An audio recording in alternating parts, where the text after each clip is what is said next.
Hello,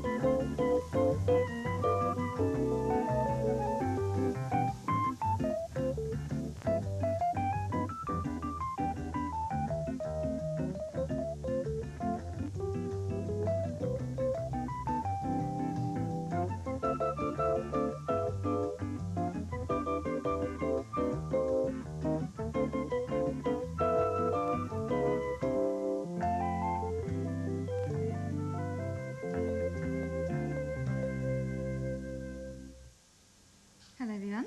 Hello there.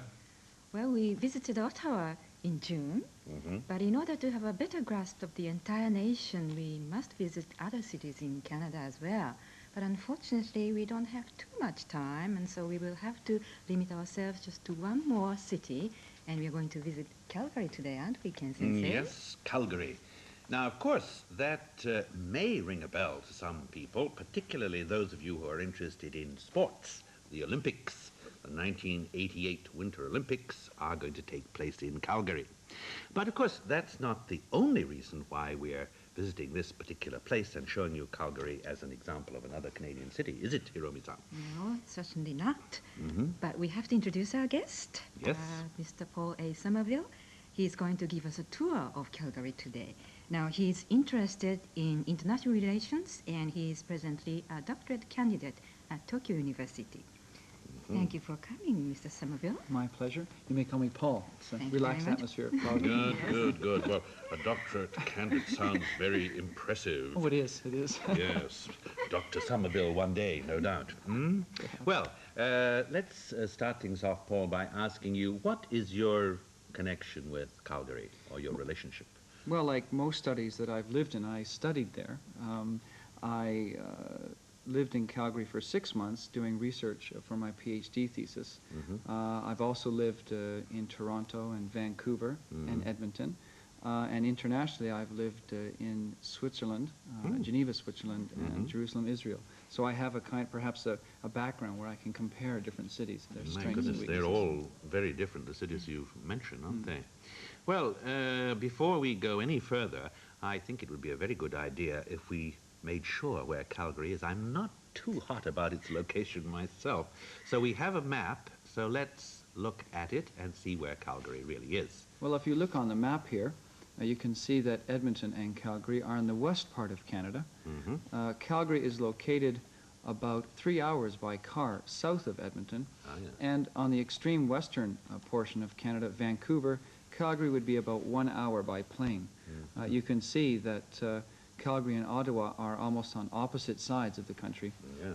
Probably about 4.5, 5 hours by plane. My goodness, so you're a long way from the federal capital, aren't you? You sure are, and it makes a big difference on the politics. Well, one of the reasons we decided to visit Calgary is an interesting contrast between Calgary and Ottawa, which is basically a political city. Would you agree that this is a wise choice? Well, I think you made a splendid choice. If you want to make a contrast between perhaps a bureaucratically oriented city like Ottawa that tends to be government oriented, whereas Calgary is more based on business and industry. And I think it's reflected in the social life and the opinions of the people. Yes, indeed. Well, shall we now take a look at the first section of the film and get a short history lesson about Calgary, amongst other things. In terms of population, Calgary is one of the largest cities in Canada. A little over 100 years ago, Calgary had but one face. It was a Northwest Mounted Police Force then, established in 1875. F Troop, 50 Mounties, to govern an area at that time containing all of 3 white settlers.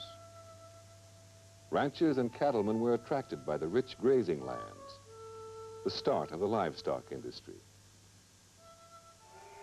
1883, the Canadian Pacific Railway arrived and opened the land for settlement.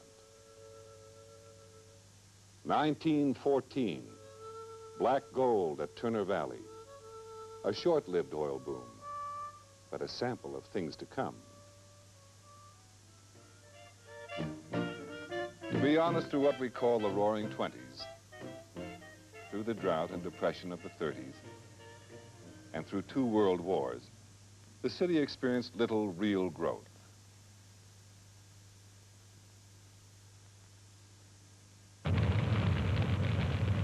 Until one day in early 1947. February 13th, the dramatic confirmation of immense oil and gas reserves in the province. The start of a new era. From frontier fort to a prairie Manhattan.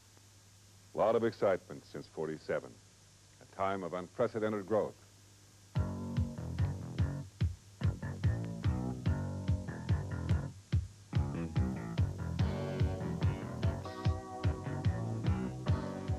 As a head office city, Calgary ranks 3rd in Canada. It is the administrative center for Canada's oil, gas, coal, sulfur, and related industries.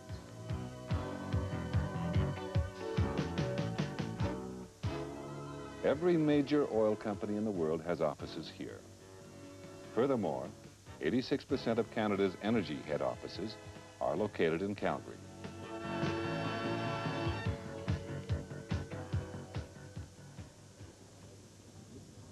Directly and otherwise, the petroleum industry provides employment for well over 250,000 people. A factor reflected in the high per capita income.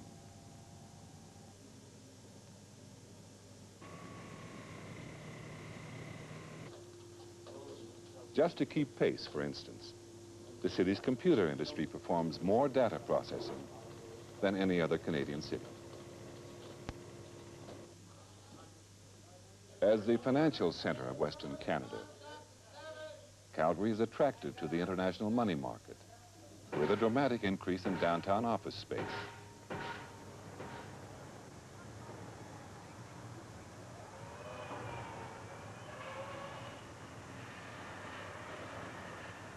In the city core, the new convention center offers contemporary, fully equipped facilities.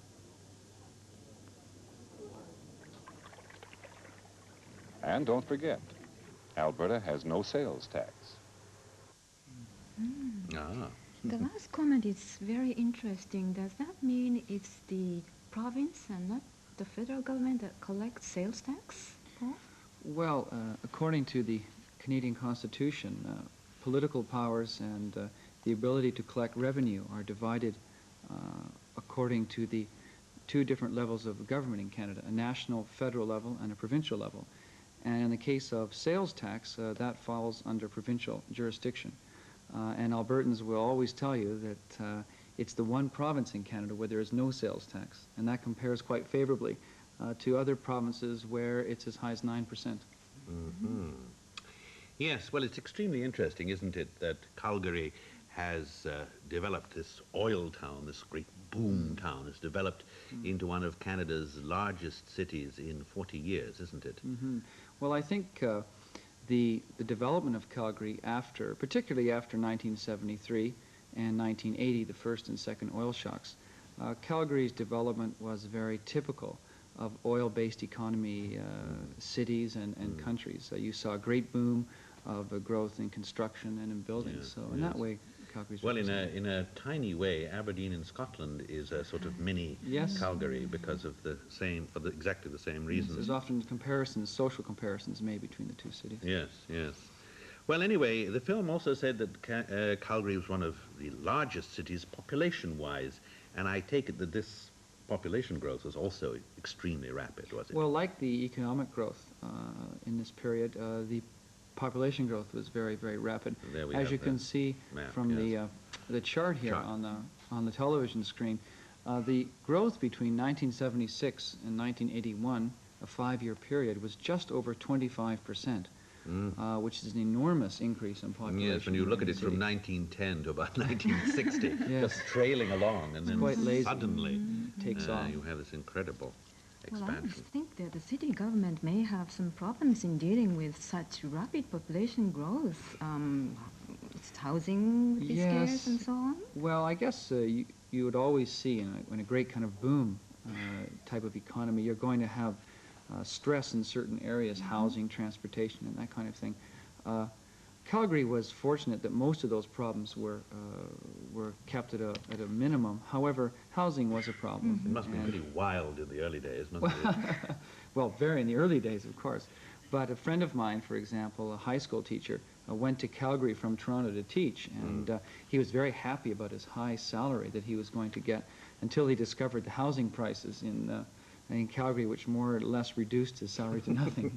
He's back in Toronto. Well, we better not stress that, had we? Anyway, this tremendous oil boom must have created a need for not just manual laborers, but all kinds of well-educated people. Now, where did they come from? Well, there was a need for very skilled labor, and the majority came from, I guess, two sources. First of all, perhaps a surplus labor force in the province of Alberta, which was absorbed by this new economic activity.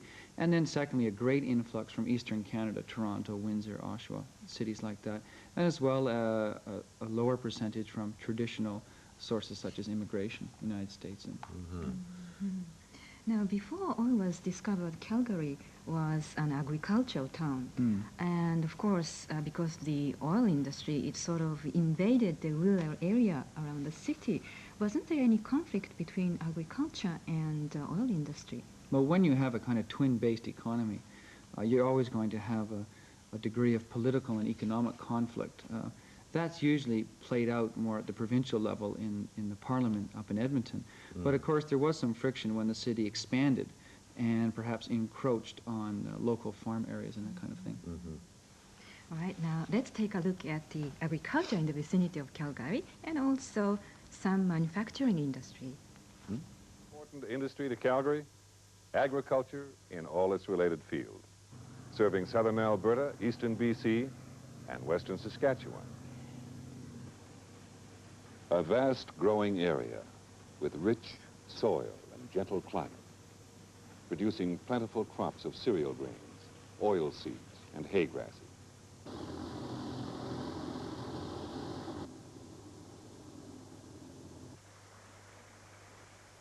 Major irrigation projects in southeastern Alberta are long established, vital assistance for both crops and livestock.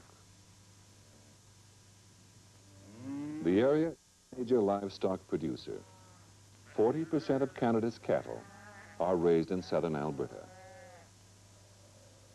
Winter grazing is common, thanks to more than average sunshine and warm Chinook winds from the mountains. As a leading agri-center, Calgary boasts the largest stockyards for auctioning cattle in Western Canada. Similarly, most beef cattle associations are headquartered here, with their corresponding publications.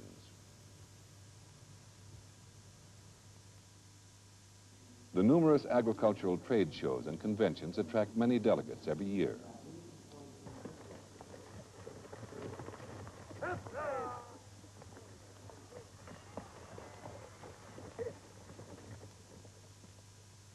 Rapid urban growth has necessitated expanded intensive farming for year-round produce.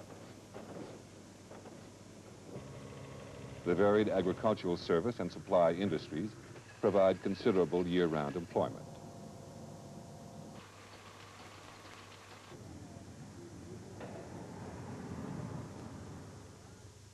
Two factors give stability to the present and future prosperity of the city: a favorable location and abundant, low-cost natural resources. Undeniably, energy dominates this economy. Every day from southern Alberta to the Beaufort Sea, new discoveries add to proven reserves.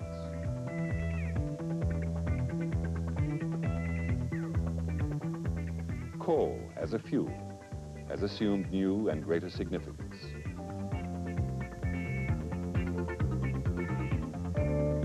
Electrical power capability is more than ample and at a reasonable cost. In northern Alberta, the potential of numerous tar sands and heavy oil projects is dependent on Calgary-based skills and expertise. In terms of location, the city is on the Trans-Canada Highway, the east-west route that carries a heavy volume of Canadian and American commercial traffic. For anyone heading north, Calgary is on the shortest, most direct route from the USA to the Northwest Territories, the Yukon, and Alaska. The mainline Canadian Pacific Railway has expanded considerably since 1883. The Canadian National also serves Calgary. New, modern, efficient. Calgary International is only hours from most anywhere in the world. Served by numerous major carriers, passenger volume ranks among the highest in Canada. Of all corporate aircraft in Canada, 25% are based in Calgary.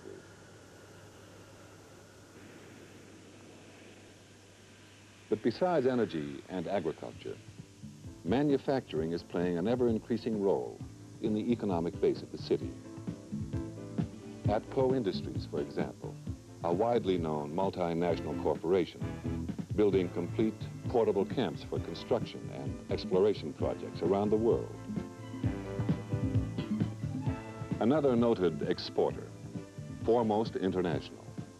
The concept of off-highway tracked carriers for the oil industry, versatile units now finding wider applications.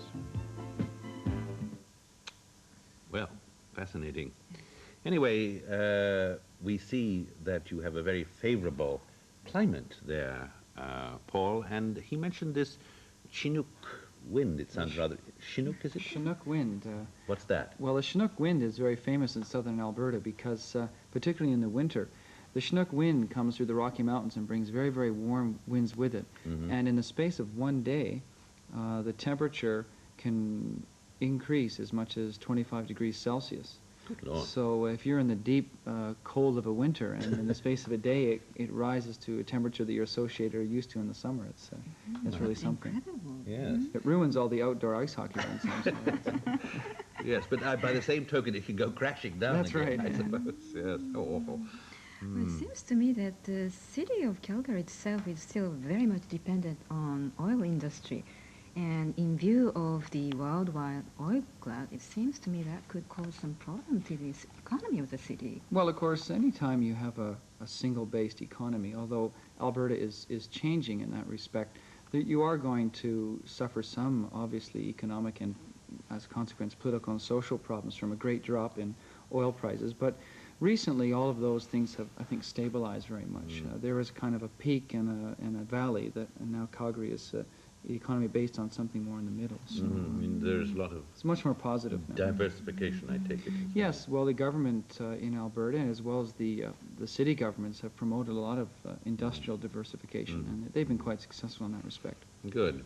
Well, we've seen a good deal of the industrial aspect of Calgary, and we've seen the surrounding agricultural areas. So why don't we look at lifestyle now?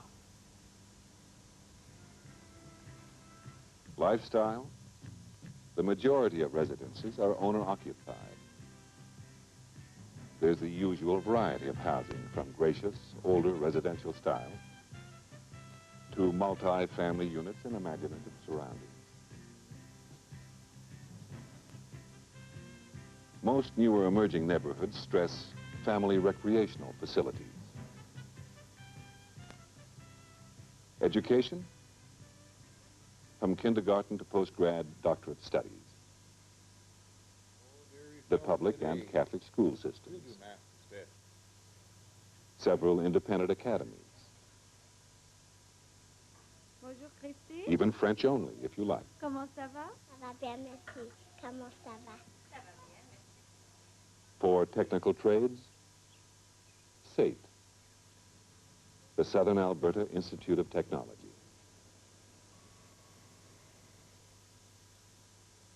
Mount Royal College reflects the broad educational needs of the community. Ready to go through it again?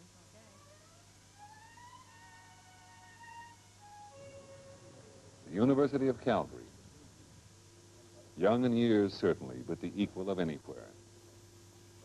Notably the fields of business administration and medical research.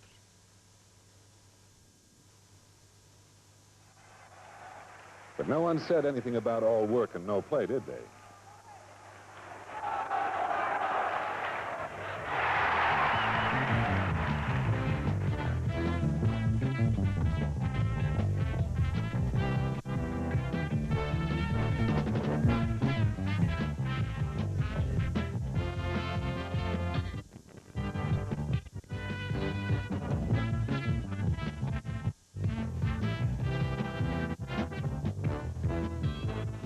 From Frontier Fort to Prairie Manhattan in a little over 100 years.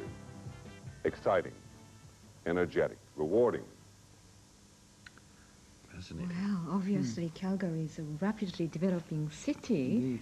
And I'm afraid I'm talking about problems all the time, but anyway, when Seems you so. get newcomers, there bound to be some friction between, you know, new people and old-timers. Well, I suppose there is, but I think very quickly Calgary developed into a diversified and very exciting and dynamic new city where all of the people joined together to create an exciting city. In some respects, perhaps the newcomers rejuvenated the city and gave it, gave it new life. Of course, it must have done, yes, indeed. What is the attitude of the people toward their city? Do they look at it as a sort of place to grab money quickly, or do they want to stay there permanently? Well, I think the feeling is now that the people who are in Calgary today are there to make a life for themselves. It is, after all, a very exciting place to live, particularly now with the Olympics on their way.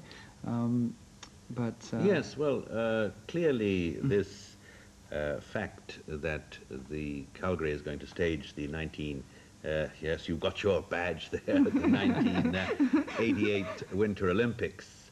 I hope you can see it's a very pretty snowflake turned into a maple leaf. Does mean that Calgary has kind of come of age, doesn't it? It's a recognition of the fact that the city is capable of holding a really important international event like this. Well, I think that's very true. I think that the 1988 Olympics in Calgary represents a watershed in the development of the city, particularly in the last 20 years, and perhaps even in the development of Canada as a country now that's worthy of international attention. And there are many exciting things happening in Calgary as a consequence of the Olympics, construction, so forth. Well, what sort of little, can you give us any foretaste of what is going to be there? Well, I can assure you that the opening ceremonies will be among the most exciting that have ever been staged. But two of the more interesting things from a construction point of view, the first thing is on the University of Alberta grounds is the first speed skating indoor rink. 400-meter indoor rink is being built there.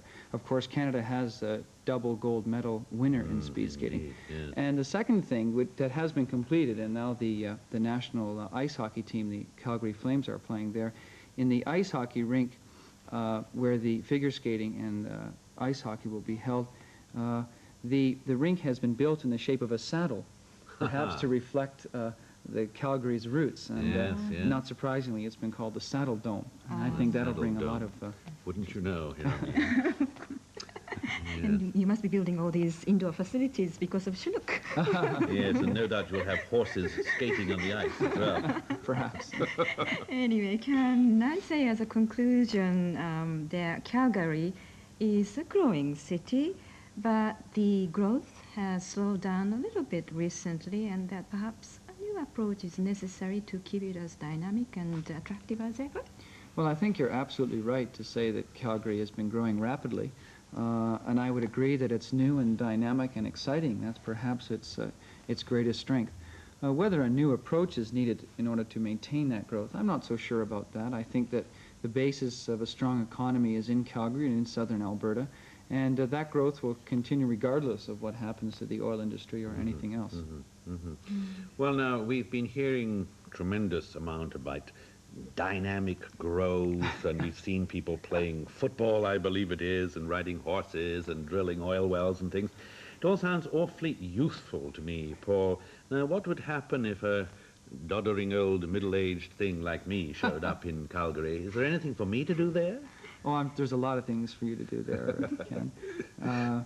Well, we have a lot of facilities that are oriented not only towards the young, but also towards people with families. And if you consider yourself elderly, I think it's a question of mine. But There's the Calgary Zoo with its famous dinosaur park. You're going to put me in a cage, you know. It's about time. And why are there so many dinosaur remains or relics in Alberta? Well, a special geological arrangement, I suppose, feature, yes, of southern Alberta has produced something called the tar sands, which is a kind of a gooey substance where we get oil from, actually. And in the tar sands have been discovered on many occasions almost complete formations of dinosaur bones. And so southern Alberta is a center for archaeological digs in that respect. Really? Any music in Calgary? Oh, yes. We have the world-famous, internationally famous Calgary Philharmonic there, well known around Canada. And how about sort of art centers and things like that? Well, Calgary is becoming renowned for the Glenbow Museum, which has been holding over the last 2 or 3 years more and more controversial kinds of exhibitions. So that means if we should visit Calgary for 1988 Olympics, after the Games, we can go to all these places. Yes, indeed. Now, is it a safe city, Paul? It's maybe a naughty question to ask, but I mean, I'm not going to be mugged as I walk to the stadium, am I? That's something you definitely don't have to worry about. Canada is renowned for having big urban centers, 3 million population, for example, in Toronto, 500,000 in Calgary, where really that's not something that you have to worry about. So it's a safe, clean, dynamic, going places city, eh? That's what I would say, yes. Well, perhaps we shall see you all there in 88. Hiromi-san, I believe you have just returned from Canada, haven't you? But you didn't do much in Calgary. No. Anyway, so that's